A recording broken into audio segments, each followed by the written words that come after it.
Hey guys, and welcome back to my channel. I'm Naley Gonzalez, and it is officially February. For some, this is the time of year where we appreciate our partners or our other loved ones in life. For others, it's an unnecessary reminder of how single we are. Either way, you still get your fill of chocolate by the end of the month. When it comes to writing romance in any genre, we always favor our passion-filled adventures that whisk our MC off their feet and onto their happily ever after. But what if your MC and their lover are less hashtag goals and more hashtag oh no?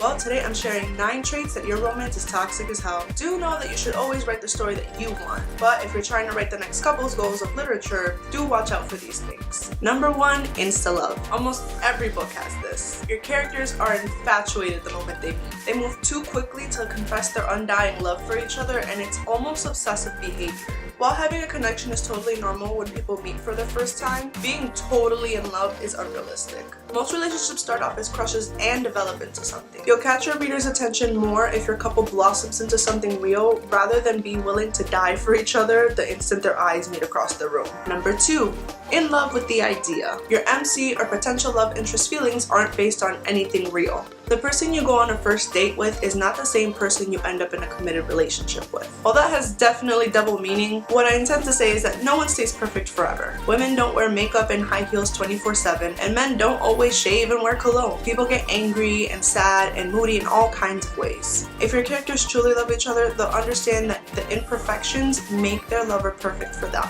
Number 3, manipulation. This is a clear no-no, but it seems to be popular across a lot of novels. Many love interests are written into coercing their partners into doing something for their benefit. Sometimes it's even tricking them into being their lover. That isn't romantic, it's creepy as fuck. Number 4, isolation. This is also popular in novels, and while I understand a couple in love wants to be with each other all the time, there is such a thing as hanging out with friends and family. If you find yourself writing characters that cut themselves or loved ones off from friends or family, you might want to fix that. If the relationship is healthy, people outside the relationship shouldn't be a problem to come in contact with. Number 5, jealousy. Everyone gets jealous, but in reality it's to an extent. Depending on how you handle it in your novel, jealousy can either be cute and harmless or ugly and deadly. If your characters can't talk it out and reach a reasonable solution, that's a red flag. From what I've read, most love interests who get jealous of potential rivals go straight into manipulation or isolation. If the MC or lover is jealous all the time, you may want to consider rewriting some scenes. Number 6, deflecting responsibility. One or all your characters tend to blame the other for all the bad happening in the relationship. They never admit to their insecurities or their role in causing or adding to the issue. It also doesn't do well for one of the characters to always take responsibility. Your characters should know when and how they messed up and be willing to do and be better. Number 7,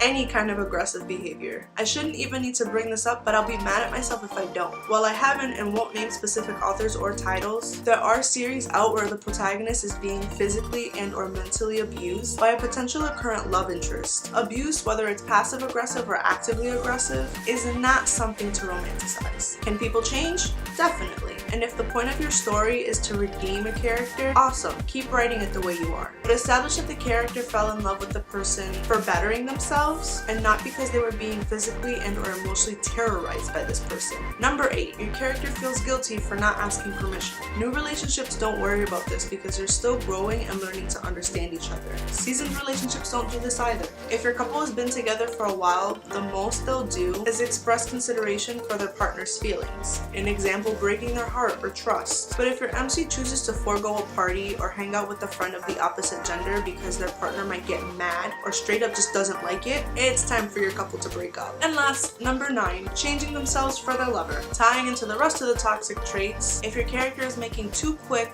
drastic, and unrealistic changes with themselves, all for the sake of love, there's something terribly wrong. Love should make you grow, not change. Your character should learn to accept themselves and each other as they are, not how they want them to be. Love is a tricky thing to write, and unless you're purposely writing about a toxic relationship, it would do good to avoid writing your MC and their true love in any of the scenarios I mentioned. If you're realizing your couple isn't as perfect as you thought, it doesn't mean that your story is ruined or that you have to start over. No matter where you are in the process, you still have time and the power to fix it. There are definitely way more traits and signs of toxic relationships. So add some you know down in the comments below and we'll talk about how we can make them better. If you ever find yourself in an unhappy or unsafe relationship, please know that you do have help. Love should never hurt no matter what anyone says. Be sure to follow me on social media at Naley Gonzalez. Like this video for more of it, click on the bell for notifications, and subscribe to my channel for future videos. Thank you so much for watching. Until next time, my lovely writers.